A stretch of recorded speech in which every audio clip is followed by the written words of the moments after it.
کسی کھانے والے پر جو کھاتا ہے مگر جے کہ ہو میتتن مردار او دمن مسفوحن یا خون بہنے والا یا گوشت خنزیر کا فَإِنَّهُ رِجْسٌ پس وہ پلیت ہے او فسقن یا گندی رحم کرنے والا ہے وَعَلَى الَّذِينَ هَادُوا اور اوپر ان کے جو یہودی ہوئے حرمنا کل ذی ظفر حرام کیا ہم نے ہر ناخن والا جانور ومن البقر اور گاؤں سے اور غنم پر مفصل رد ہوا اور شرک فعلی اور شرک حاکمیت پر مفصل گفتگو ہوئی. اب یہاں سے پھر غیر اللہ کی نظر نیاز کا مسئلہ اس کی بات آ رہی ہے. تو فرمایا کہ فرما دیجئے لا کوئی چیز حرام نہیں. لا اجد فیما اوحی الیہ محرما وہ محرم کیا چیز ہے؟ میتا ایک، دم دو، لام خنزیر تین اور 11ویں شریف 4. یہ 4 ہی چیزیں غیر اللہ کی. اس کا دعویٰ تھا قرآن کے مقابل حدیث حجت ہے اور اس نے ڈشیں بھی بنائی ہوئی تھی گدھے کی بھی اور وہ بھی ساتھ رکھتا تھا. تو اس کا جو دعویٰ تھا قرآن کے مقابل. تو اس نے جو مثال دی کہ مثلا گدھا قرآن نے حرام کا، نبی نے قرآن نے حلال کا، نبی نے حرام کہا. پھر کھوتے کا دماغ اتنا ہوتا ہے کچھ نہ کچھ، لیکن یہ اس سے بھی 10 قدم آگئی، بالکل زیرو. تو میں نے اسے کہا کہاں قرآن میں آئے مچھلی حرام ہے وہ آیت پڑھے، اور کہاں قرآن میں آئے کھوتا حلال ہے؟ کہتے قرآن میں آئے گدھا حلال ہے، حدیث میں آئے حرام. بالکل نہیں پڑھی. اس آیت کی طرف آتے ہی نہیں تھا. میں کہتا ہوں وہ سورہ انعام والی پڑھنا جہاں سے تو نے شروع کیا تھا، یہ آیت پڑھ، کیونکہ یہاں تو صرف 4 چیزیں ہیں. ماشا تو کوئی نہیں نہ حرام، حرمت علیکم امہاتکم تو اور جگہ پہ، اور بھی بہت ساری چیزیں ہیں جو حرام نہیں. پتہ نہیں تمہیں بھی سمجھ غیب ہیں، اللہ خیر کرے. قُل لَا أَجِدُ فِي مَا أُوحِيَ إِلَيَّ مُحَرَّمًا نہیں پاتا میں بیچ اس کے کہ وحی کی گئی طرح میرے محرمن علی طائم. تو اس کا پھر کیا جواب؟ جو بحث چل رہی ہے اس میں، اور انما حرم علیکم المیتۃ وہاں کا حصر بھی اضافی ہے. حصر کیا ہے؟ اضافی. قصر حقیقی نہیں ہے، اضافی. تو یہاں پر بھی یہ مبہوسہ اشیاء جو سیاقن چل رہی ہے، ان میں جیسے پہلے فرمایا کہ فصل لکم ان قریب میں بیان کروں گا، یہ وہی بیان شروع ہو گیا. تو وہی بہیمت الانعام وغیرہ جانور اور چوڑوں کو لگایا ہوا ہے. تو یہ ذبیہ ہے لیکن شرعی ذبیہ نہیں. ذبیہ بھی ہو اور شرعی ذبیہ ہو. میتتن تو میتا شرعی ذبیہ، او دمن مسفوحن یا دم مسفوح.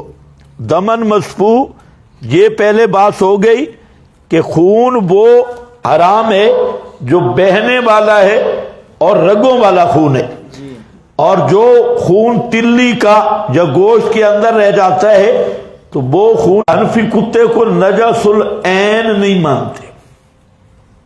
کیا سمجھ رہے ہو؟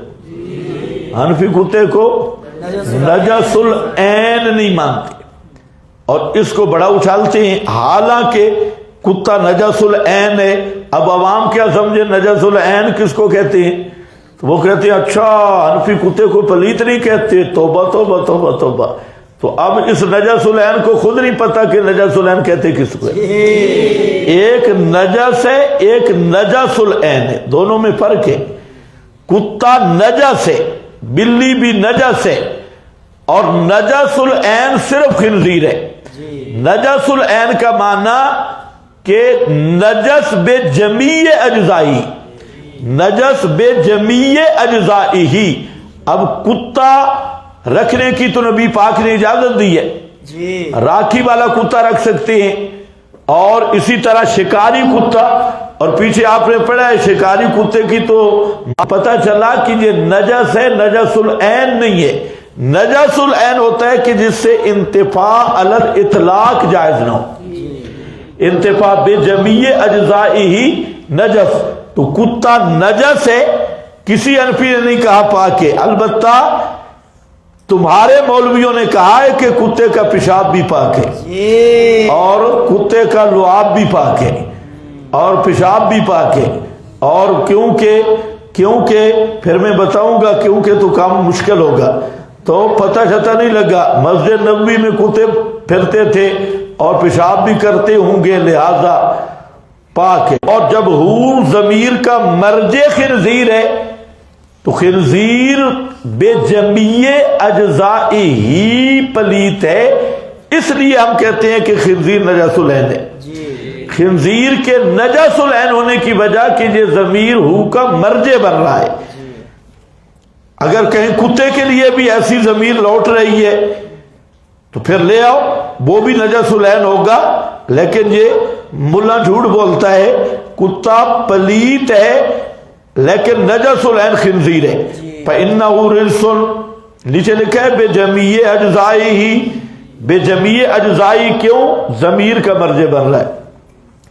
اور فسقن، یا گناہ کی چیز، نرا گناہ. حضرت مولانا فرماتے ہیں کہ ایک تو ہے نا غیر اللہ کے تقرب کا جانور، یا حلوہ یا چاول، صرف جانور بھی نہیں، یہ ما عام ہے. تو یہ چیزیں. اور ایک ہے کلمہ، وہ کلمہ جس سے غیر اللہ کے نام پہ شہرت دی گئی اور کہا گیا کہ یہ بابے کے نام کا فسق سے مراد وہ کلمہ جس سے غیر اللہ کے نامزدگی کی گئی.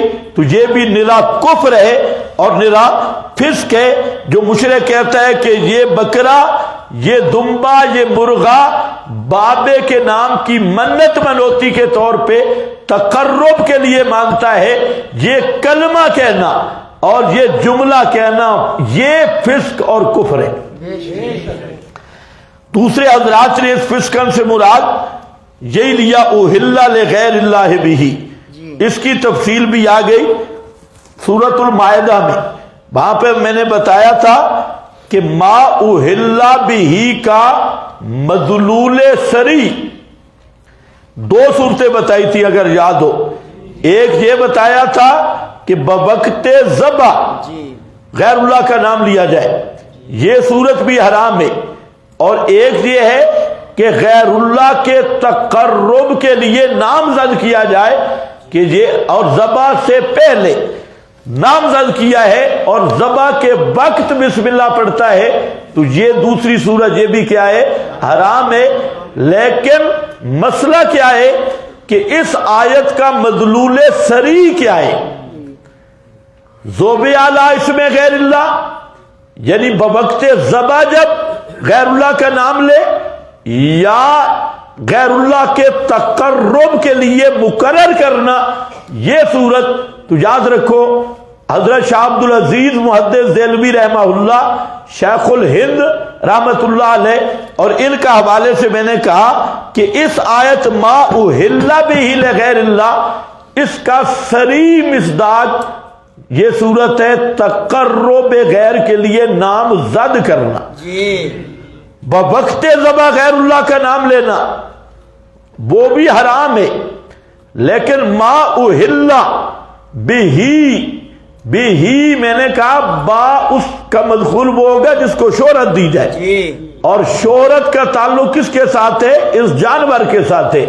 جب غیر اللہ کا نام بوقت ذبح لیتا ہے تو جانور کو شہرت نہیں دے رہا، وہ تو غیر اللہ کے نام کو شہرت کے لیے منت منوتی کے طور پہ نامزد کرنا، یہ اب شہرت بکرے کو دے رہا ہے. یہ بکرا کس کا؟ بابے کا. یہ ککڑ کس کا؟ بابے کا. یہ اس جانور کو شہرت مل رہی ہے. یہ چاول، یہ حلوہ، یہ ریوڑیاں. ریوڑی کو ذبح تو نہیں کیا جاتا کہ میں وقت ذبح. تو یہ جو پہلا مصداق ہے بعد میں کیا آ جائے گی؟ تخصیص. تو اس صورت میں ماں بھی اپنے عموم پہ باقی ہے اور اہلا شہرت بھی اس چیز کو دی جا رہی ہے جو غیر اللہ کے نامزد کی گئی ہے. تو اس لیے یاد رکھو ان دو صورتوں میں سے کون سی صورت بولو شابش؟ ایک ہے بوقت ذبح غیر اللہ کا نام لینا اور ایک ہے بوقت منت غیر اللہ کے تقرب پر نامزد کرنا. تو ماں اہلا کی کون سا صریح مصداق ہے؟ تقرب والی صورت ہے. ماں ذبح علی اس میں غیر اللہ بھی حرام، لیکن مصداق صریح یہ ہے کہ جو اب غیر اللہ کے نام کی منت مانی، نظر مانی، تو کیوں؟ اس کی دو وجہ میں نے بیان کی. ایک وجہ یہ کہ یہاں ہے وہ چیز حرام ہے جس کو شہرت دی گئی. تو اب ایک بکرا ہے، اس کو وہ غیر اللہ کے نام پہ ذبح کرتے ہوئے یا رسول اللہ کہہ رہا ہے، یا علی کہہ رہا ہے، یا پیر کہہ رہا ہے، تو وہ کیا ہوگا؟ حرام ہوگا. لیکن ہے حرام، لیکن شہرت کس کو دی ہے؟ غیر اللہ کو شہرت دی جا رہی ہے. اور جہاں جس کو شہرت دی وہ حرام ہے. وہ چیز ہے، با کا مدخول وہ چیز ہے جس کو شہرت دی جائے تو وہ جانور ہے، وہ حلوہ ہے، وہ چاول ہے، وہ وقت ذبح غیر اللہ کا نام لینے سے ماں اہلا میں تخصیص آ جائے گی اور وہ ذبیحہ کے ساتھ خاص ہو جائے گی. حالانکہ ماں کا معنی ذبیحہ نہیں ہے، ماں اپنے عموم پہ ہے. اس میں ذبیحہ بھی ہے، اس میں حلوہ بھی ہے، اس میں چاول بھی ہے، اس میں زیت بھی ہے، اس میں ریوڑیاں تلونگڑیاں بھی ہیں، اور اس میں چھوارے بھی ہیں، اور اس میں سموسے پکوڑے اور لڈو بھی ہے. تو اب لڈو کو تو نہیں ذبح کیا جاتا، سموسے پکوڑوں کو. تو وہ جو اللہ اس میں غیر ہی والی صورت ہے وہ ماں کو خاص کر رہی ہے. اسی لیے حضرت شاہ عبد العزیز نے فرمایا اس کو صورت کے ساتھ خاص کرنا یہ تحریف کے قریب ہے. یہ قرآن پاک کی تحریف کے قریب ہے. مفتی شفیع صاحب کیا نا شاہ عبد العزیز کے بارے میں کیوں باتیں کرتے ہیں؟ شیخ الہند بڑے ہیں جو مفتی شفیع بڑے ہیں؟ شیخ الہند کی تحقیق نظر نہیں آئی؟ ابھی تو اور بھی جو مفتی صاحب نے لکھی ہے وہ بھی چھوڑ رہا ہوں. جہاں پر ایک بات سمجھے، ایک بزرگ گزرے علامہ انور شاہ صاحب رحمت اللہ علیہ، ان کے فیض الباری میں یہ مسئلہ صحیح نہیں لکھا ہوا. وہ یہ تھا کہ یہ جو غیر اللہ کے نام کی چیز ہے یہ چیز حلال ہے اور غیر اللہ کے نام کرنا حرام ہے. ما اہلا غیر اللہ کی نامزدگی تقرب رسول ہے اور رسول کو نہیں مانتا تو وہ سارا خاندان مسلمان ہو گیا اور آج بھی اس مسجد کے وہی متولی وغیرہ ہے، وہ سنگوالا والا. تو یہ وہی سنگوالا ہے، معروف جگہ ہے تلگنگ میں. تو وہاں ایک بعض لوگوں نے ایک بابے کے نام پر بکرا ذبح کیا. مولانا محمد زمان نے مسجد میں اعلان کیا کہ یہ بکرا جو ہے خنزیر سے بڑھ کے حرام ہے. لاؤڈ سپیکر آن کر کے اعلان کر دی. اب مسئلہ بن گیا. اس وقت لوگوں کو دین کا شوق تھا، اب تو میڈیا آ گئی ہے. جب اعلان ہو گیا مسجد میں انہوں نے اعلان کیا تو وہاں جو ملک حضرات تھے اور بڑے لوگ تھے انہوں نے کہا کہ اس مسئلے کا فیصلہ ہوگا، بکرا آپ رکھ دیں اور علماء کو بلایا جائے. انہوں نے کہا ٹھیک ہے. علماء بلائے گئے. علامہ انور شاہ صاحب رحمہ اللہ بھی کہیں قریب تھے اس وقت. تو یہ پاکستان ہندوستان ایک ہی تھا، اس میں درمیان پاکستان نہیں بنا تھا. اور مولانا حسین علی صاحب رحمہ اللہ ان کو بھی بلایا گیا. تلگنگ سے وہ جو سنگوالا ہے وہ کچھ کلومیٹر فاصلے ہے. تو وہ ٹانگے پہ بیٹھے، پرانے جو گھوڑا ٹانگا ہوتا تھا، آگے گھوڑا پیچھے ٹانگا. تو وہاں پر علامہ انور شاہ صاحب بھی اور مولانا حسین علی صاحب بھی اس ٹانگے پہ بیٹھے، آگے مولانا حسین علی صاحب رحمہ اللہ کو بٹھایا، پیچھے علامہ انور شاہ صاحب کو، ساتھ بابا تھا غلام رسول انی شریف والے، تو بابا انی والا کہتا ہے علامہ انور شاہ صاحب رحمہ اللہ کو کہ پتہ ہی اگے کون بیٹھے، آپ کو پتہ ہے کہ آگے کون بیٹھے، ہاں ہن خیال کریں کوئی ڈھیلی نہ مارے، کوئی ادھر کچی نہ مارے، میں کوئی کچی بات نہیں کرنی، مولانا حسین علی آگے بیٹھی، کیونکہ بابے کو پتا تھا کہ علامہ صاحب کہتی ہیں کہ جانور حلال ہے اور وہ جو نامزد کرنا ہے یہ حرام ہے، تو اس لیے وہ کہہ رہے تھے کہ اب کوئی کچی بات نہیں کرنی۔ تو علامہ انور شاہ صاحب اور یہ وہاں پہنچے تو علامہ صاحب نے کہا کہ مولانا حسین علی بیان کریں گے، تو حضرت نے جب مسئلہ کھولا، یہی مسئلہ کہ صریح مصداق کیا ہے اس کا علامہ صاحب سنتے رہے۔ اس کے بعد علامہ انور شاہ صاحب اٹھے، انہوں نے کہا کہ جو بات مولانا حسین علی نے کی ہے بالکل صحیح ہے، اور میں بھی، انہوں نے بلایا تھا علامہ انور شاہ صاحب کو رعایت کے لیے، اور یہ تھا کہ یہ کہے گا بکرا حلال ہے، اور تو اس سے میں کہتا ہوں کہ جہاں بھی حضرت کی تحریروں میں یا ان کے شاگردوں میں یہ بات معروف ہوئی ہے تو حضرت علامہ انور شاہ صاحب کا رجوع ثابت ہے۔ اس واقعہ سے وہ مولانا حسین علی صاحب کے موافقت کی۔ تو بہرحال یہ جو اگلی بات بھی سن لو، یہ جو حضرات کہتے ہیں نا، مفتی صاحب نے تو کہہ دیا کہ یہ استنباطی حرمت ہے، استنباطی۔ اب صریح مدلول میں نے بتا دیا، اب ایک اور بات سن لو، وہ یہ ہے کہ ہمارا سوال ہے کہ یہ جو تم کہتے ہو بوقت ذبح غیر اللہ کا نام لیا جائے جانور حرام ہے، تو اس تحریم کی علت کیا ہے؟ غیر اللہ کا نام لینا، غیر اللہ کا نام لینا، وہ حضرات جو کہتے ہیں یہ صرف صورت ہے کہ بوقت ذبح غیر اللہ کا نام لیا جائے، تو ہم کہتے ہیں بہت اچھا، صرف ذبح کے وقت غیر اللہ کا نام لینے سے اگر جانور حرام ہے نا، تو غیر اللہ کے نام زد کرنے سے بطریق اولا حرام ہے۔ کیا ہوگا بطریق اولا؟ صرف غیر اللہ کا نام لینے سے جانور حرام ہو گیا، تو غیر اللہ کے نام زد کرنے سے بطریق اولا حرام ہے، تو پھر دلالت نص بن جائے گی۔ لیکن اس کو استنباطی مسئلہ کہنا یہ بالکل جہل بالقرآن ہے، اور قرآن پاک کے ساتھ بالکل جہالت ہے۔ تو بہرحال یہ بات ذرا ذہن میں رکھ لو کہ یہ مسئلہ ہو گیا، اس کی پہلی قسط آ چکی ہے، یہ تھوڑا سا بقایا وہ بھی آ گیا۔ اب بھی کسی کو شک کو پوچھے، یہ جو بریلر ہیں یہ عوام کو دھوکہ دیتے ہیں نبی غیر اللہ نہیں ہوتے،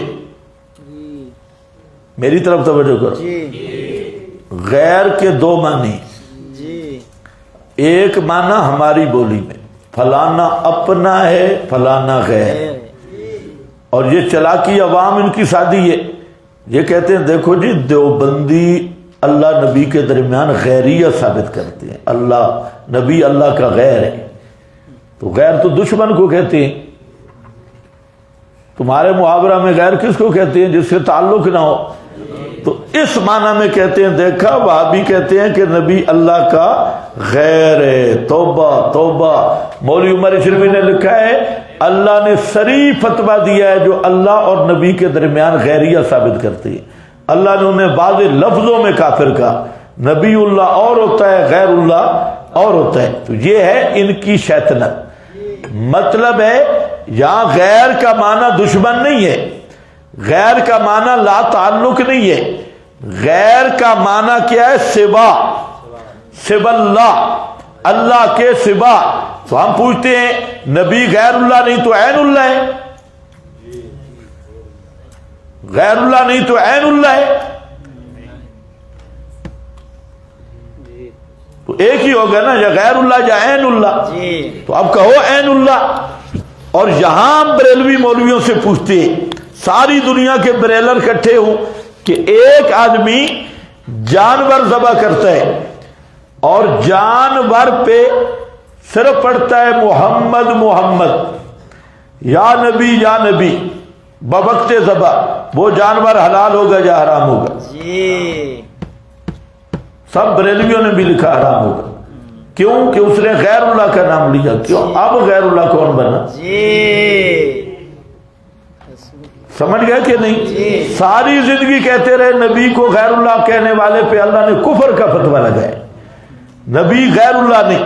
تو اب ہم کہتے ہیں جہاں پر اگر یا رسول اللہ کہہ کے ذبح کرتا ہے یا محمد کہہ کے ذبح کرتا ہے تو بریلوی مفتیوں میں سکت ہے، تو ان سے فتویٰ لو کہو جانور حلال ہے. ان کے نزدیک بھی جانور حرام ہے. پتہ چلا کہ نبی بھی غیر اللہ ہے. جی محمد رسول اللہ بھی کیا ہے؟ غیر اللہ ہے. اگر عیسیٰ کا نام لے کے ذبح کرے تب بھی جانور حرام ہے. مریم کا نام ذکر کر کے ذبح کرے تب بھی حرام ہے. اس لیے مسئلہ کیا ہے؟ عوام کو کیسے فدو بناتے ہیں کہ دیکھو جناب دیوبندی وہابی توبہ توبہ یہ نبی کو اللہ کا غیر کہتے ہیں. آگے پھر ہوتے ہیں لم جب اچھا نبی اللہ کا غیر ہے، توبہ. اتنے غصہ جب بیان کرو تو اس کو بھی بیان کرو غیر کا معنی کیا ہے. جی ورنہ انہوں نے پہلے ہی ذہن تیار کیا ہوئے. آؤ جی احل لغیر اللہ بہ فمن اضطر غیر باغ ولا عاد. اس پہ ہوگی. حضرت شیخ القرآن فرماتے تھے غیر باغ لذت کا طالب نہ ہو، چسکے میں نہ پڑ جائے، مل گیا ہے چسکا اٹھا رہا ہے پہ چلو آج ہی موقع لگے ہیں، پتہ نہیں پھر نصیب ہوگا یا نہیں. غیر باغن ولا عادل فرمایا زیادتی کرنے والا، حد سے بڑھنے والا نہ ہو. یہ نہ ہو کہ کندوری میں باندھ کے گھر بھی لے آئے اور ساتھ کوئی برتن بھی ہو اور بھئی چلو ساتھ بھی رکھ لے کیونکہ موقع مل گیا. حد سے نہ بڑھے. امام شافعی نے اس سے لیا غیر باغن ولا عادل کہ سفر معصیت نہ ہو، باغی نہ ہو، ڈاکے پہ نہ جا رہا ہو، زنا کے لیے سفر نہ کر رہا ہو، گناہ کا سفر نہ ہو، پرائیویٹ نہ جا رہا ہو. استغفر اللہ. سفر معصیت عرصوں پہ نہ جا رہا ہو، سفر معصیت نہ ہو. سمجھ گئے میری بات؟ ہاں استغفر اللہ. آپ بھی پڑھ لیں استغفر اللہ. ہاں تو سفر معصیت نہ ہو، غیر باغن ولا عادن.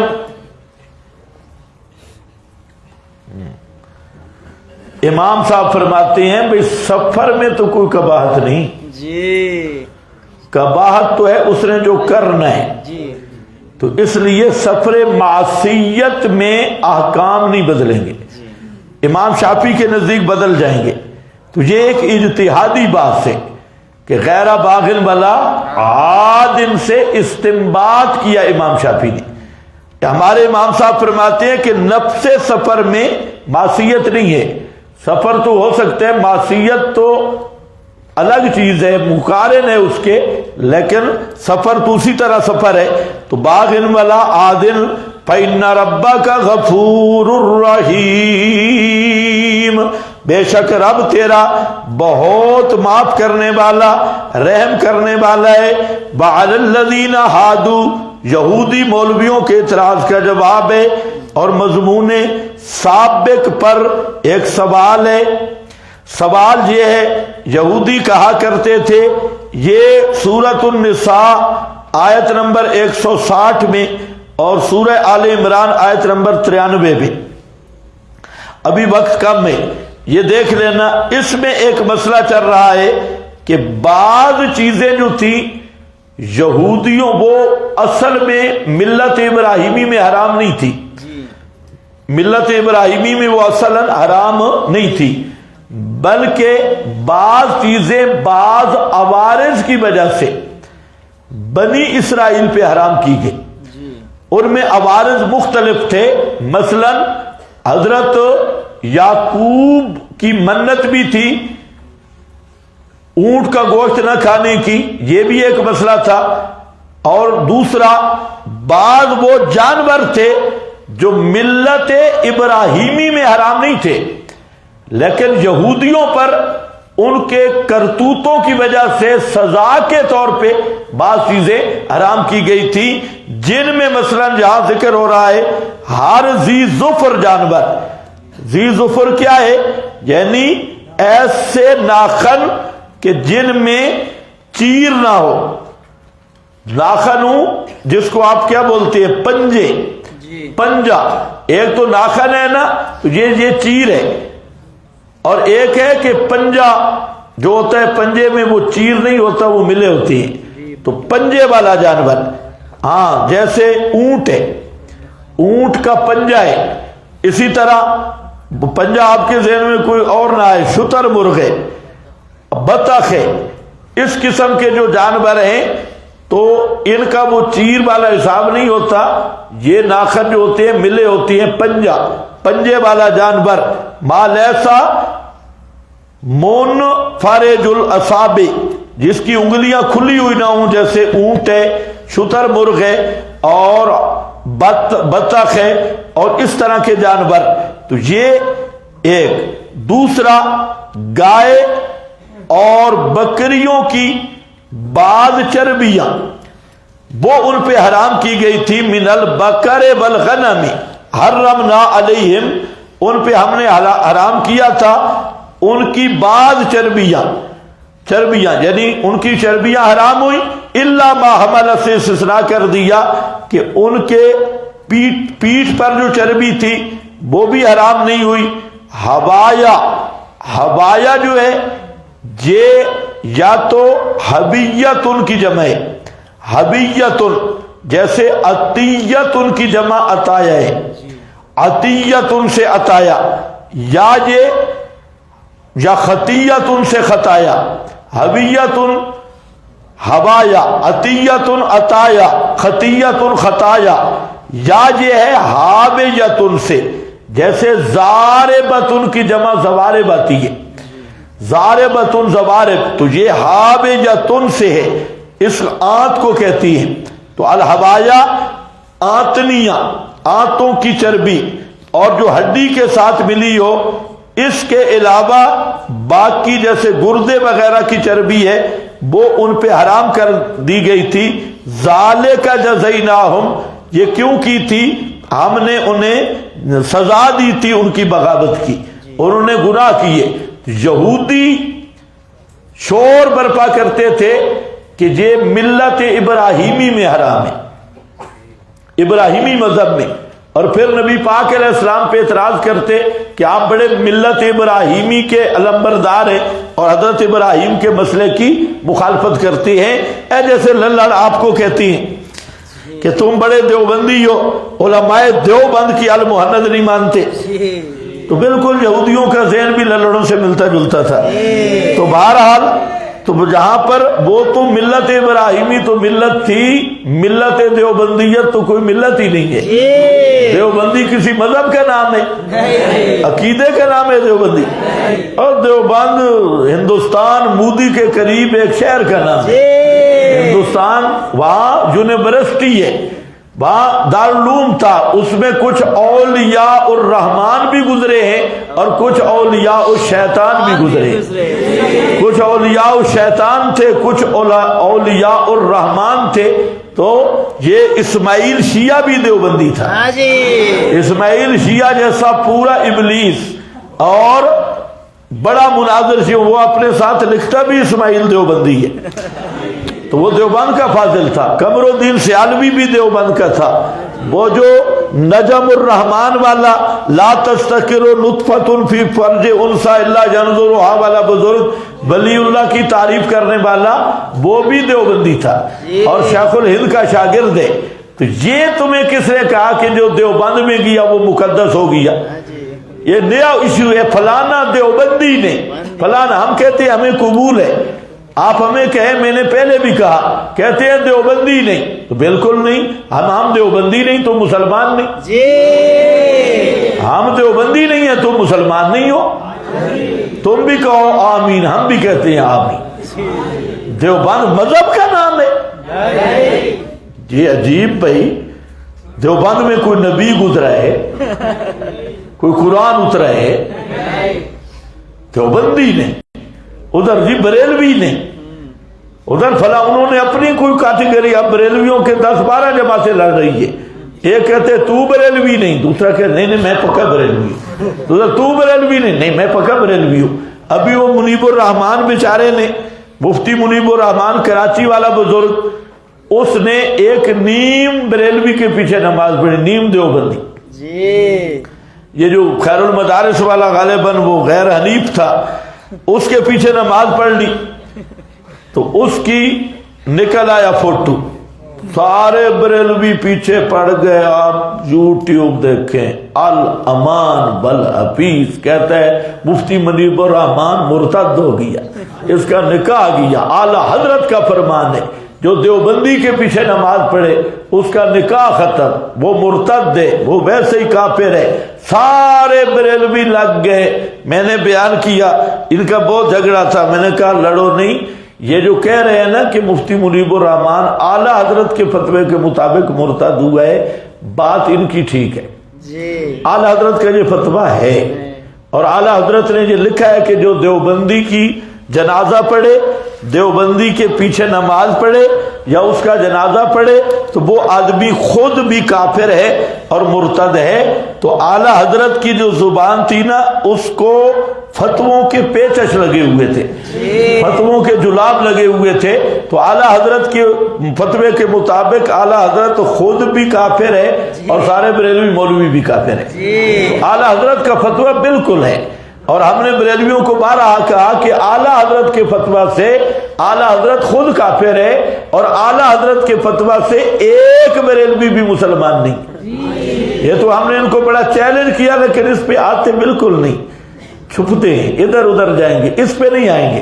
تو اعلی حضرت تو واقعی شے تھا، اور جی بریلوی نے، دیوبندی نے، یہ سب بت پرستی ہے۔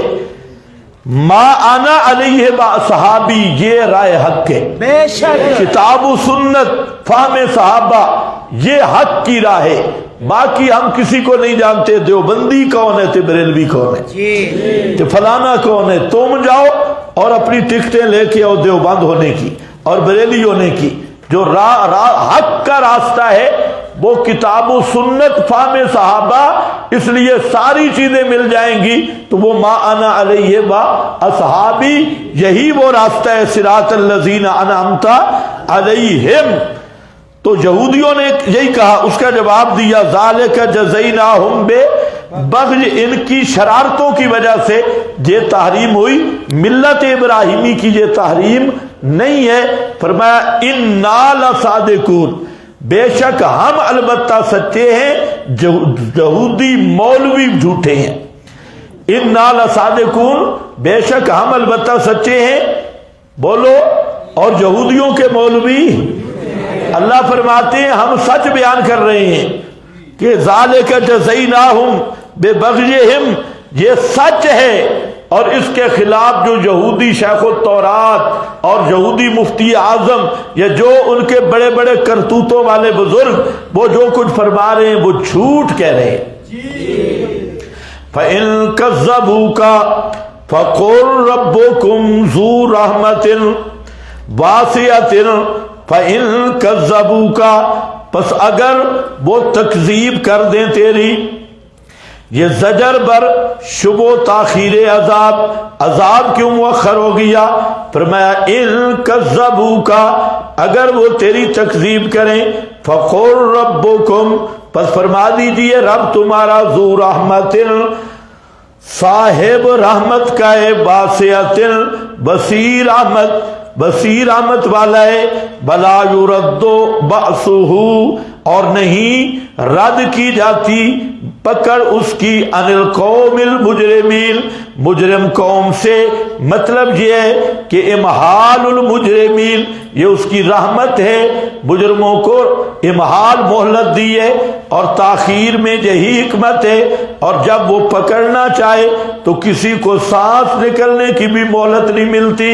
سیقول الذین اشرکوا، اب اور بات آ گئی، سیقول الذین اشرکوا لو شاء اللہ ما اشرکنا. توجہ ہے میری طرف؟ جہاں پر مشرکین کا شکوہ بھی ہے اور بہت بڑا شبہ ہے. توجہ فرماؤ، آج کے ملحدین اور بے دین طبقہ اور سکول کالج کا طبقہ بھی اسی شبوں میں پھنسا ہوا ہے، اور یہ سب سے بڑا شبہ ہے. اور اس کا نام کیا ہے؟ مشیت اور رضا. یہ کیا ہے؟ اب ذرا دیکھو کیا کہہ رہے ہیں. کہیں گے وہ لوگ اشرکو، جنہوں نے شرک کیا، اگر چاہتا اللہ ما اشرکنا، نہ شرک کرتے ہم اور نہ ہمارے آباء و اجداد، بلا حرمنا من شیء، اور نہ حرام ٹھہراتے ہم کسی چیز کو. کذالک کذب الذین من قبلہم، اسی طرح تکذیب کی تھی الذین من قبلہم، ان لوگوں نے جو ان سے پہلے تھے، حتیٰ کہ چکھا ہمارے عذاب کو. قل هل عندکم من علم فتخرجوہ لنا. شبہ کیا ہے؟ وہ کہتے ہیں کہ اگر اللہ چاہتا تو ہم اور ہمارے آبا شرک نہ کرتے، کیونکہ کوئی چیز اللہ کی مشیت کے بغیر تو نہیں ہوتی. ہم شرک کر رہے ہیں، ہمارے آبا و اجداد بھی شرک کرتے رہے، تو یہ اگر اللہ چاہتا تو ہم نہ کرتے. ہم نے بھی کیا، ہمارے آبا و اجداد بھی کرتے رہے، تو اس کا مطلب ہے کہ اللہ شرک کو چاہتا ہے. جب اللہ چاہتا ہے تو ہم مجبور ہیں، ہم کیا کر سکتے. تو یہ شبہ ہے تقدیر پر. مشیت اور رضا کے مسئلے کا تعلق تقدیر کے ساتھ ہے کہ ہم مجبور ہیں، اور شرک صحیح ہے. ایک دوسرا جو نتیجہ نکالا کہ اصل کہنا یہ چاہتے تھے کہ جب شرک اللہ کی مشیت سے ہے تو اللہ اس پہ راضی بھی ہے، اللہ اس پہ راضی ہے، اس لیے ہم شرک کر رہے ہیں.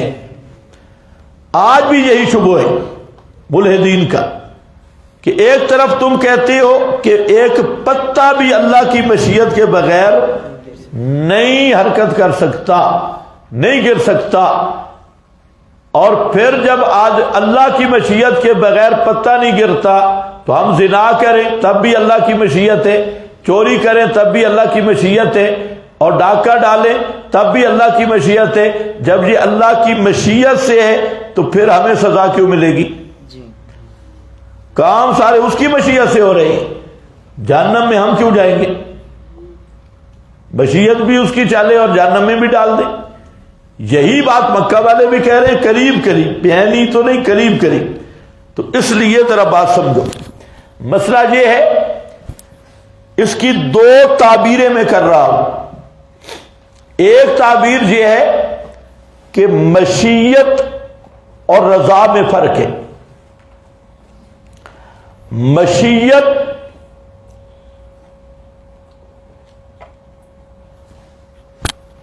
اور رضا میں کیا ہے؟ فرق ہے. اس جہان کا کوئی کام بھی اللہ کی مشیت کے بغیر نہیں. جتنی کائنات میں امور ہیں وہ سب مشیت کے تابع. جی. مومن کا ایمان بھی اللہ کی مشیت سے، کافر کا کفر بھی اللہ کی مشیت سے، متہجد کی تہجد بھی اللہ کی مشیت سے، ڈاکو اور چور کا جرم بھی اللہ کی مشیت سے. مشیت عام ہے، لیکن رضا یہ الگ چیز ہے. رضا نیکی پہ ہے، بدی پہ نہیں. تو خلاصہ یہ کہ مشیت تو ہر چیز نیکی کو بھی شامل ہے، بدی کو بھی شامل ہے، لیکن اللہ راضی کس پہ ہے؟ نیکی پہ ہے، بدی پہ راضی نہیں ہے. اور یہی ہے کہ اللہ تعالیٰ نے بندے کو کسب کا اختیار دیا ہے. اختیار کسبی ملا ہے کہ آدمی اپنے اتنا اللہ نے کسبی اختیار دیا کہ وہ اپنے افعال اختیاریہ کرنے میں مختار ہے. سمجھ گئے میری بات؟ یہ تو مشیت اور رضا میں فرق ہے. مشرکین مشیت اور رضا میں فرق نہیں کر رہے. دوسرا یہ ہے کہ ایک مشیت تکوینی ہے، اسی کی دوسری تعبیر، اور دوسرا مشیت شرعی ہے.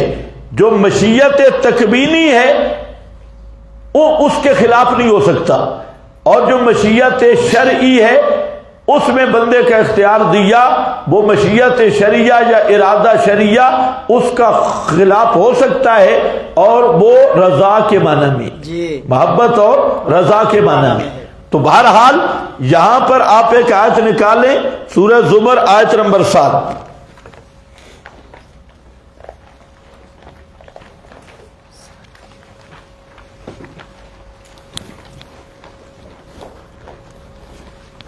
صفحہ نمبر 849. 849 کیا ہے جی؟ ان تکفروا فإن اللہ غنی عنکم ولا یرضی لعبادہ الکفر ان تشکروا یرضہ لکم. صفحہ نمبر 850. اب یہاں پر دیکھیں، فرمایا ان تکفروا، اگر تم کفر کرو تو اللہ تم سے غنی ہے. اور اگلی آیت ولا یرضی لعبادہ الکفر، اللہ اپنے بندوں کے کفر پہ راضی نہیں. اور راضی کس پہ ہے؟ تشکروا، اگر تم شکر کرو گے تو اللہ تم پہ راضی ہوگا. تو یہ آیت اصل ہے اس بات کی. مضمون کئی جگہ پہ آیا ہے، لیکن یہ آیت سورہ زمر آیت نمبر 7 اس مضمون کی بالکل حل کرنے والی آیت ہے. اس میں اللہ تعالیٰ نے بتا دیا کہ اللہ کفر پہ راضی نہیں، شکر پہ راضی ہے. تو میں نے عرض یہ کیا کہ مشیت تو ہر چیز کو شامل ہے. ابو جہل کا کفر اللہ چاہتا تھا تب بھی. ابو بکر صدیق کا ایمان اللہ کی مشیت تھی تب وہ ایمان ملا. ابو جہل کا کفر یہ بھی مشیت کے تحت ہے. اور اسی طرح نیکی بدی کوئی کام بھی مشیت الہی کے ہٹ کر نہیں ہوتا اس کے سوا.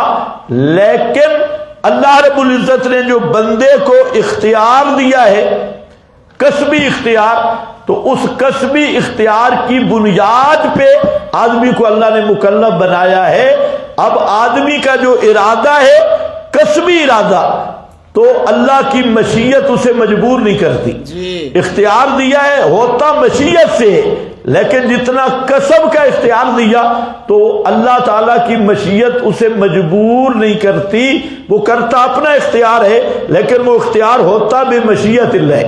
تو یوں سمجھو کہ مشیت مجبور نہیں کرتی. اور یہ چیز جو ہے کچھ سمجھانے کی نہیں، یہ تو ہر ایک آدمی انسان کے ساتھ لگی ہے. روٹی آپ کے سامنے پڑی ہے، تو اب کہے بھئی جو ہوگا قسمت میں لکھا ہوگا تو کھا لوں گا، تو ہاتھ آگے نہ بڑھا. صرف نیکی بدی میں مشیت بہانہ بنتی ہے، روٹی کھانے پینے میں نہیں ہے.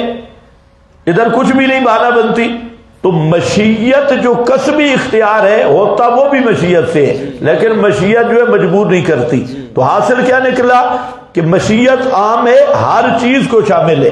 اور رضا خاص ہے، وہ کفر پہ راضی نہیں ہے، ایمان پہ راضی ہے. وہ بدی پہ راضی نہیں ہے اور وہ نیکی پہ راضی ہے، عمل صالح پہ راضی ہے. بس تو اصل محط گفتگو مابین نزاع، مشرکین نے مشیت اور رضا کو گڑبڑ کیا، ایک کر دیا. ہم جو اسلام ہے وہ مشیت اور رضا کا فرق کر رہا ہے. مشیت اور ہے، رضا اور ہے. جیسے آپ پڑھتے ہیں ارادہ تکوینی اور ارادہ تشریعی. ارادہ تکوینی وہ ہے کہ جس کے خلاف ناممکن ہے. اللہ ایک کو مارنا چاہتا ہے، کسی کا باپ بھی اسے نہیں بچا سکتا. اللہ کسی کو زندہ کرنا چاہتا ہے، کسی کوئی روک نہیں سکتا. اور ایک ارادہ تشریعی ہے. اللہ نے فرمایا اقیم الصلاۃ، نماز قائم کرو، حکم دیا ہے. اور اللہ کا یہ ارادہ جو ہے یہ ارادہ تشریعی اس کے خلاف ہو سکتا ہے، اس حکم کے خلاف بھی ہو سکتا ہے، اور حکم کون کے خلاف نہیں ہو سکتا. اقیم الصلاۃ والے حکم کے خلاف ہو سکتا ہے. بہت سارے آدمی نہیں پڑھتے، کیوں کہ وہ کسبی اختیار دی ہے اور اسی اختیار پر سزا ملے گی. کچھ پلے پڑا جا گیا. ہاں، اس کو اچھی طرح سمجھ لو اور اچھی طرح اس کا تکرار بھی کر لو. سیقول الذین اشرکوا، کہیں گے ان قریب کہیں گے وہ لوگ جنہوں نے شرک کیا، اگر چاہتا اللہ پاک ما اشرکنا، نہ ہم شرک کرتے اور نہ ہمارے باپ دادا، بلا حرمنا، اور نہ ہم حرام ٹھہراتے، من شیء کوئی چیز بھی، کذالک کذب الذین من قبلہم، اسی طرح تکذیب کی. یہ جواب آ رہا ہے. جواب، اب اس کا جواب جو ہے، اس کا جواب 3 طریقوں پہ دیا گیا ہے. آپ کے پاس لکھا بھی ہے. پہلا طریق ہے نقض، دوسرا طریق ہے حل، اور تیسرا طریق ہے القول بموجب العلت. القول بموجب العلت. 3 طریقوں سے جواب آ رہا ہے اور یہ تینوں اصطلاحات مناظرہ کیے. اس پر پہلا کیا ہے؟ نقض. انہوں نے کہا کہ ہمارے باپ دادا شرک کرتے رہے، اللہ راضی تھا، کیونکہ مشیت اور رضا کا فرق نہیں کیا نا، اس پر نقض کیا. اگر اللہ راضی تھا تو ان کا رگڑا کیوں لگایا؟ ان کا رگڑا کیوں لگایا؟ اگر مشیت اللہ راضی تھا تو پھر رگڑا نہیں لگنا چاہیے تھا، تو ان کا پھر رگڑا کیوں نکل گیا؟ دوسرا یہ کہ حل میں نے کر دیا کہ مشیت تکوینی اور مشیت تشریعی، یا مشیت اور رضا، یہ جو تقریر تھی یہ مسئلے کا حل تھی. اور دوسرا کیا ہے؟ قول موجب بالعلت. موجب بالعلت کا مطلب یہ ہے کہ تم جو یہ بیان کر رہے ہو نا، اس کا ایک نتیجہ بھی ہے. مثلا تمہارا شرک بے مشیت اللہ ہے تو جہنم بھی بے مشیت اللہ ہی ملے گی، سزا بھی کیا ہوگی؟ بے مشیت اللہ. تو یہ کیا ہے؟ القول بے موجب العلت. تم نے جو علت بیان کیا نا کہ ہمارے شرک کی علت مشیت اللہ ہے، تو اس کا جواب کیا ہے؟ جہنم بھی بے مشیت اللہ ہوگی.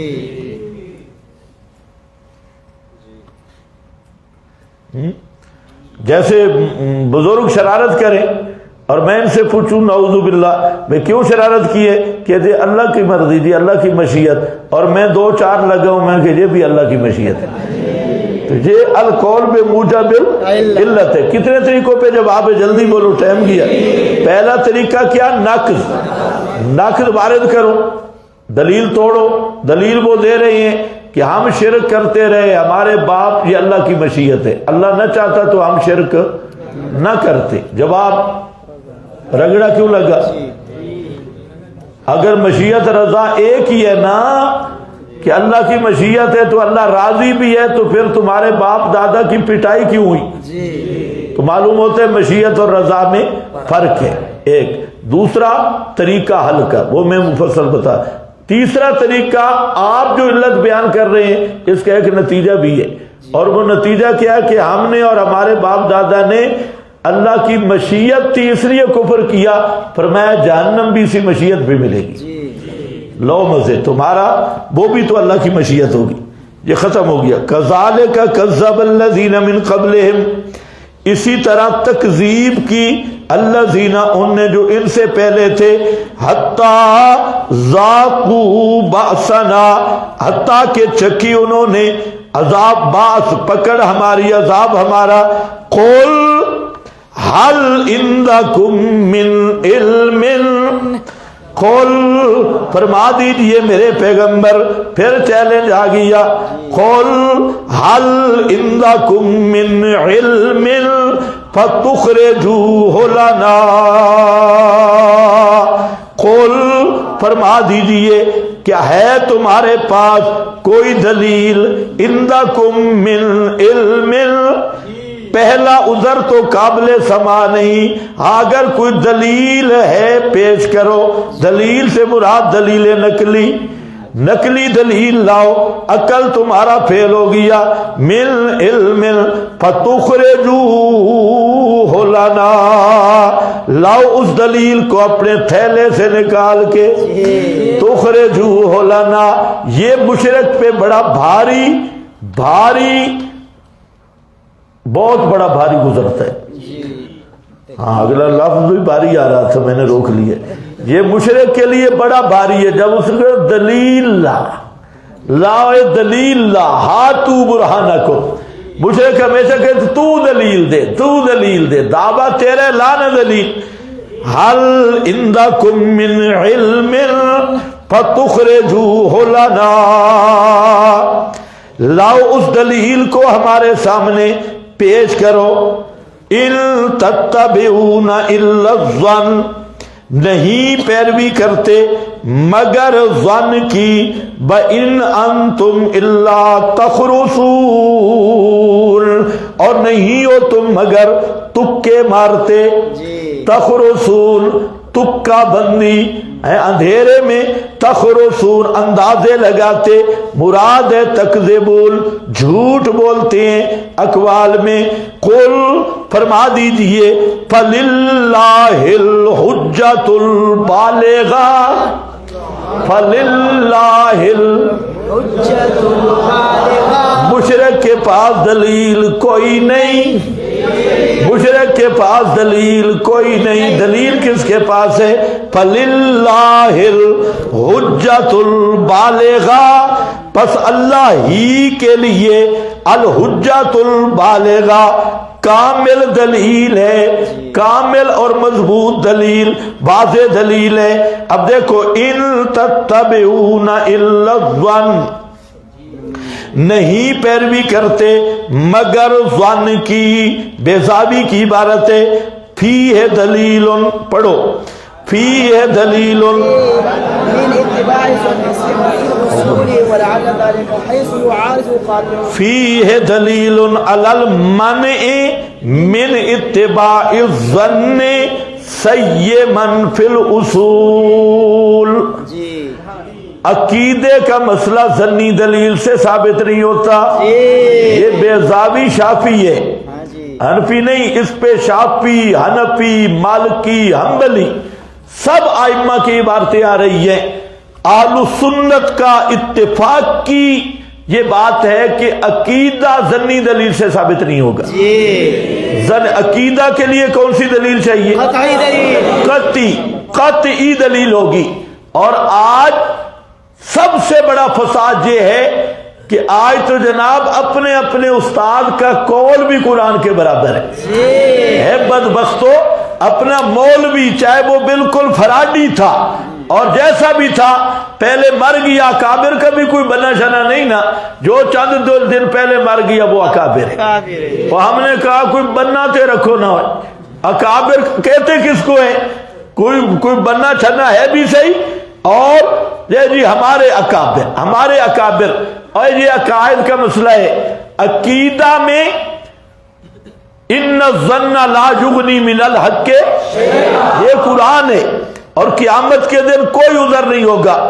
عقیدہ ثابت ہوگا تو قطعی دلیل سے ثابت ہوگا، ظنی دلیل سے عقیدہ۔ اور پھر جو پیش کیا جا رہا ہے یہ تو ظن بھی نہیں، ظنی دلیل خبر واحد ہے، چلو ظن ہے، قیاس مجتہد ہے، ظن ہے۔ امام ابو حنیفہ رحمت اللہ علیہ، ان کا قیاس سے بھی عقیدہ ثابت نہیں ہوتا، امام صاحب کے قول سے بھی عقیدہ ثابت نہیں ہوتا، وہ بھی اجتہاد ہے، ظن ہے۔ اور مقلد کا قول تو استنجے میں بھی حجت نہیں، مقلد کا قول تو استنجے کے مسئلے میں بھی حجت نہیں ہے۔ اور اس کو یہ لے آ رہے ہیں عقائد کے بعد، عقیدہ ثابت ہو رہا ہے۔ واہ واہ للو پارٹی، فلانا میرا بابا لکھ گیا، فلانے بابے کے دستخط آ گئے، فلانے بابے نے فلاں کر دیا، اور تیرا بابا ہے کون؟ بابے کو تو نے پیغمبر کا مقام دیا، الوہیت کا مقام دیا۔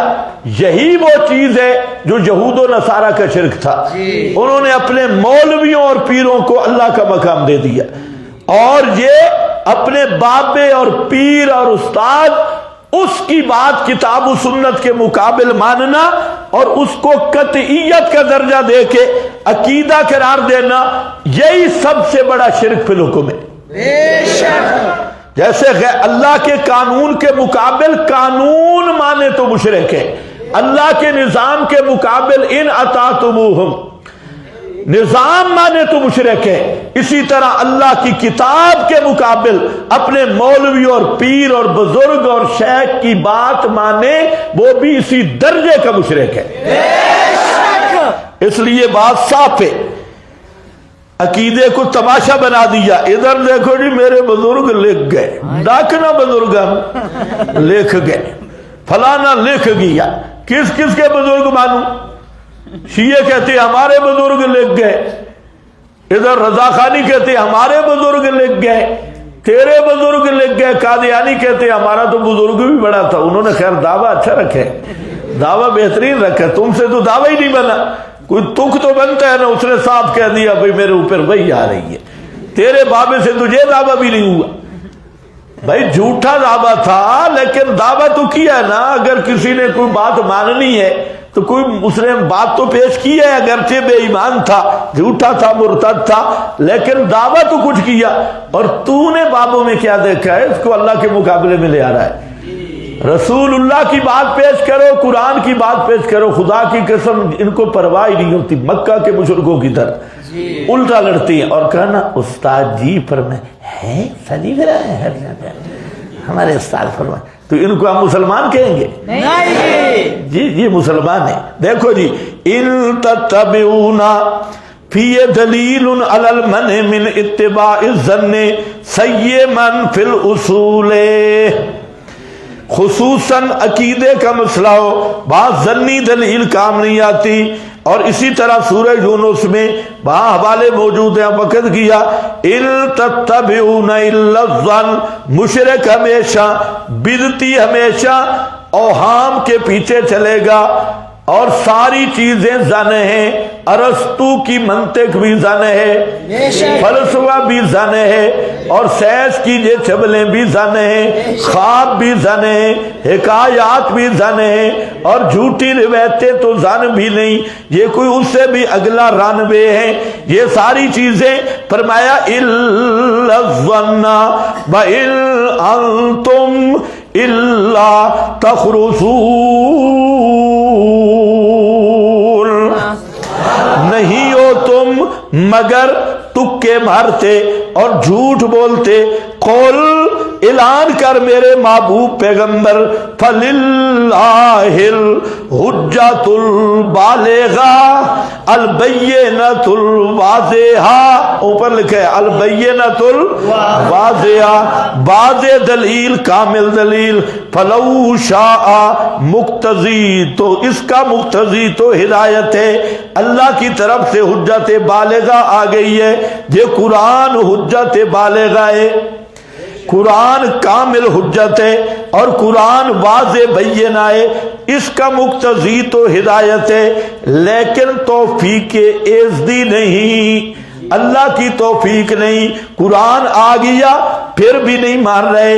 فلو شاء، پس چاہتا اللہ، اگر چاہتا اللہ، لہداکم اجمعین، البتہ ہدایت دیتا سب کو، اور ہداکم اجمعین، لیکن میں نے بتایا ہے اس مسئلے کی اصل کہ کیوں نہیں ہدایت دی، لیبلوکم، وہ اس قسم کی آیات کا مضمون لگے گا تاکہ مقصد اور حکمت ابتلاء۔ قول فرما دیجئے میرا پیغمبر دلیل کا مطالبہ کر، سورہ انعام میں پھر آ گیا، پہلے حل عندکم من علم، علم قطعی دلیل کو کہتے ہیں، اس کے مقابل ظن ہے۔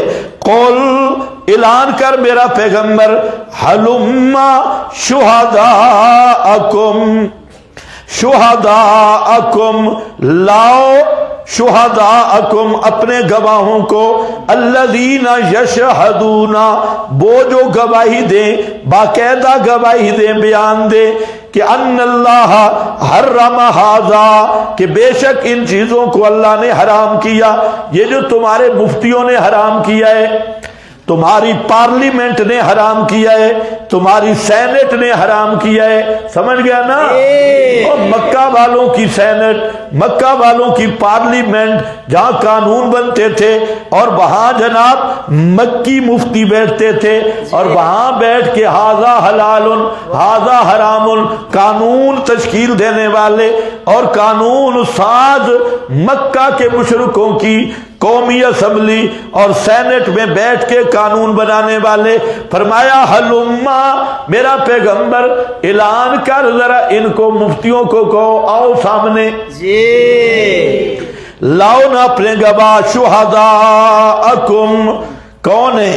قدوتکم فی ھذا القول اس قول کے لیڈر لاؤ، اور یہ کون تھے؟ ہم کبراؤہم الذین اسسوا جنہوں نے ان کے ضلالتوں کی بنیاد رکھی تھی، بڑے بڈیرے ملا پیر جو ان کے مذہبی قائدین ہیں، لاؤ ان کو الذین یشہدون جو باقاعدہ طور پہ گواہی دیں ان اللہ کہ بے شک اللہ، اس بات کی شہادت کہ اللہ نے ان کو حرام کیا، فَإِن شَهِدُوا فَإِن شَاهِدُوا میرا پیغمبر اے حرام خوراں دا اعتبار بھی کوئی نہیں آ، اگر یہ سارے لے بھی آئیں، شاہدو گواہی دے بھی دیں، فَلَا تَشْهَدْ مَعَهُمْ اے نرے حرام خورنی ان پہ اعتبار نہ کرنا، یہ آ کے بھی بے ایمانی کریں گے، اگر یہ کسی کوڈو شوڈو کو پکڑ کے بھی لے آئیں، فَإِن شَاهِدُوا اور کوئی وہ لیکا مار بھی دے، ٹھیک ہے کوئی مسئلہ نہیں ہے، خیر ہے، فَإِن شَاهِدُوا فَلَا تَشْهَدْ مَعَهُمْ وَلَا تُصَدِّقْهُمْ فَإِنَّهُ كَذِبٌ بَهْتٌ خالص یہ نرا پاپی کا جھوٹ ہوگا، اس کی وَلَا تَتَّبِعْ نمبر 2 اور مت پیروی کرنا اَهْوَاءَ الَّذِينَ كَذَّبُوا بِآيَاتِنَا کس کی پیروی نہیں کرنا؟ الذین جنہوں نے تکذیب کی ہماری آیات کی، سارے رسالے لے کے آ جائیں، ساری دستاویزیں کتابیں، میرے حضرت صاحب فرما گئے، میرے فلانے صاحب فرما گئے، میرا پیغمبر، یہ اگر کسی کو جمع کر کے حوالے شوالے بھی لے آئیں، گواہیاں بھی لے آئیں تو بالکل نہیں ماننی۔ کیوں؟ الذین کذبوا بآیاتنا ان کے پاس احوا ہے، تیرے پاس گواہ ہے، اصل گواہ تیرا قرآن گواہ ہے، ان کے پاس احوائے، ان کی بات نہیں ماننی۔ والذین لا یؤمنون بالآخرہ اور وہ لوگ نہیں ایمان رکھتے آخرت کے ساتھ، وہم بربہم یعدلون وہ اپنے رب کے ساتھ اوروں کو برابر کر رہے ہیں اطاعت میں، اوروں کو برابر کر رہے ہیں۔ تحلیل تحریم یہ اللہ کا حق تھا، لا تحلیلا بلا تحریما بلا تحکیما الا للہ، اور یہ حق انہوں نے اپنی پارلیمنٹ کو دے دیا، سینٹ کو دے دیا، کیونکہ جی جمہوری ادارے ہیں اور اس میں مولوی بے ایمان بھی بیٹھے ہیں، ان کے مذہبی رہنما اور سارے چھلے مٹھے ٹماٹر وہ بھی بیٹھے ہیں، ان کو انہوں نے اطاعت میں اللہ کے برابر کیا ہے۔ ان الحکم الا للہ، کھول پھر آ گیا کھول بس بھائی، آخر دعوانا الحمدللہ۔